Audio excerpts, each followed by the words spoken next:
16 December 2024 বিজয় দিবসে প্রধান উপদেষ্টা ডক্টর মোহাম্মদ ইউনূস জাতির উদ্দেশ্যে যে ভাষণ দিয়েছেন তা নিয়ে বিস্তারিত আলোচনা হয় এবং পরবর্তীতে প্রধান উপদেষ্টার প্রেস সচিব সংবাদ সম্মেলনের মাধ্যমে উপদেষ্টার ভাষণে যে ব্যাখ্যা দেন তা নিয়েও আলোচনা হয়।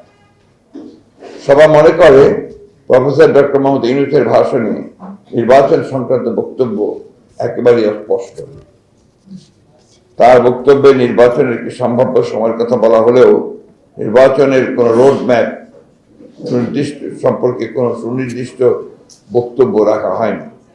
ডক্টর মোহাম্মদ ইউনূস নির্বাচনের সম্ভাব্য সময়সীমা 2025 সালের শেষ অথবা 2026 সালের প্রথম অংশ অনুষ্ঠানের কথা বলেন, যা একেবারেই অস্পষ্ট এবং নির্দিষ্ট সময়ের কোনো উল্লেখ নেই। অথচ তার প্রেস সচিব বলেন 2026 সালের জুন মাসের মধ্যে নির্বাচন অনুষ্ঠিত হবে, যা পরস্পর বিরোধী। সবাই মনে করে এই ধরনের পরস্পর বিরোধী বক্তব্য আরো বিভ্রান্তি সৃষ্টি করবে। সবাইও মনে করে যেহেতু নির্বাচন কমিশন গঠিত হয়ে গেছে সেহেতু নির্বাচন অনুষ্ঠানের বিলম্বের প্রয়োজন নেই। নির্বাচন কেন্দ্রিক সংস্কারগুলো দ্রুত সম্পন্ন করে নির্বাচন অনুষ্ঠান সম্ভব। জনগণ এই বিষয়ে প্রধান উপদেষ্টার নিকটস্থ সুস্পষ্ট বক্তব্য প্রত্যাশা করে। সবাই মনে করে নির্বাচনের সুনির্দিষ্ট সময়ে রাজনৈতিক দল ও অন্যান্য অংশীজনের সঙ্গে আলোচনার মাধ্যমে নির্ধারণ করা উচিত। সভায় সংবিধানের পঞ্চদশ সংশোধনী সংক্রান্ত মাননীয় হাইকোর্টের রায়ের বিষয়ে আলোচনা হয়। এ বিষয়ে আমাদের বক্তব্য আমরা তুলে ধরছি।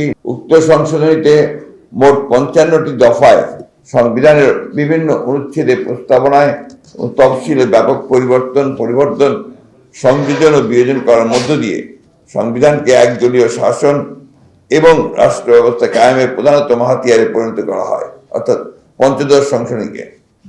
সংবিধানের মৌলিক কাঠামো এবং বেসিক স্ট্রাকচারকে ক্ষতিগ্রস্ত করে গণতন্ত্র বেহাত করে দেওয়া হয়। মাননীয় আদালত উন্মুক্ত আদালতের রায়ের ঘোষণার সময় কিছু কিছু বিষয়ে মন্তব্য ও পর্যবেক্ষণ সহ উক্ত সংশোধনীর গুরুত্বপূর্ণ কিছু অংশ অবৈধ ঘোষণা করেছেন এবং কিছু অংশ সংরক্ষণ করেছেন এবং অধিকাংশ আগামী সংসদের বিবেচনার জন্য ছেড়ে দিয়েছেন। কিন্তু রিট আবেদনকারীগণ সংযুক্ত হওয়া রাজনৈতিক দলসমূহ ও অন্যান্য অংশীজন এবং দেশে আপামর জনসাধারণ আদালতের কাছে আরো বেশি কিছু সিদ্ধান্ত আশা করেছিল। রিট আবেদনকারীগণ পুরো পঞ্চদশ সংশোধনী অবৈধ ঘোষণার প্রার্থনা করেছিলেন। বিএনপি সহ অন্যান্য রাজনৈতিক দল এবং ব্যক্তিগণ রিটের পক্ষে ইন্টারভেনার হিসাবে যুক্ত হয়েছিলেন। আমরা এই রায়কে স্বাগত জানাই, অ্যাপ্রিসিয়েট করি। আদালত স্বীকৃতি দিয়েছেন যে নির্বাচিত পরবর্তী সংসদটি সংবিধান সংশোধনীর একমাত্র উপযুক্ত ফোরাম। আদালত মোটা দাগে 6টি বিষয়ে অবৈধ ঘোষণা করেছেন। তত্ত্বাবধায়ক সরকার বিষয়ক অনুচ্ছেদ 58 ক ও দ্বিতীয় ক পরিচ্ছেদ বিলুপ্তিকে সংবিধানের মৌলিক কাঠামো গণতন্ত্র ধ্বংস করে দেওয়া হয়েছে বলে মন্তব্য করেছেন। খ 142 অনুচ্ছেদে গণভোটের বিধানকে স্বীকৃতি দিয়ে গণভোটের বিধান ফিরিয়ে এনেছেন। গ অনুচ্ছেদ 7 খ বিলুপ্ত ঘোষণা করে সংবিধানকে সুপ্রিম ল হিসেবে সাংবিধানিক ঘোষণাকে পুনরুল্লেখ করেছেন। সংবিধান একটি পরিবর্তনযোগ্য দলিল বা আইন বা যা একমাত্র নির্বাচিত সংসদের এখতিয়ার। ফ্যাসিবাদী আওয়ামী সরকার সংবিধানের প্রায় 1/3 এবং কিছু অংশ তফসিল অপরিবর্তনীয় ঘোষণা করেছিল, যা এই রায়ের মাধ্যমে বাতিল হয়েছে। অধস্তন আদালতে হস্তান্তর করার বিধান বাতিল করা হয়েছে। ম সুপ্রিম জুডিশিয়াল কাউন্সিল সংক্রান্ত অনুচ্ছেদ 96 বহাল রাখা হয়েছে। অনুচ্ছেদ 18 ক পরিবেশ ও জীব বৈচিত্র্য সংক্রান্ত, অনুচ্ছেদ 23 ক উপজাতি ক্ষুদ্র জাতি সত্তা নৃগোষ্ঠীর সাংস্কৃতিক ঐতিহ্য সংরক্ষণ সংক্রান্ত বিষয়টি এই অনুচ্ছেদ সমূহ বহাল রাখা হয়েছে। চ পঞ্চদশ সংশোধনীর অন্যান্য সকল বিষয়ে সমূহ পরবর্তী নির্বাচিত সংসদের বিবেচনার জন্য আদালত রায় উল্লেখ করেছেন।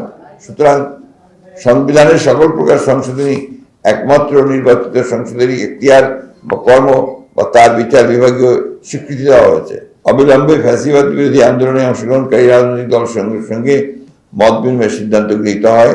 বিএনপি মত বিনিময় করবে লিয়াজো কমিটির দায়িত্বপ্রাপ্ত মাননীয় সদস্যদের এই বিষয়ে প্রয়োজনীয় সিদ্ধান্ত গ্রহণের সিদ্ধান্ত হয়।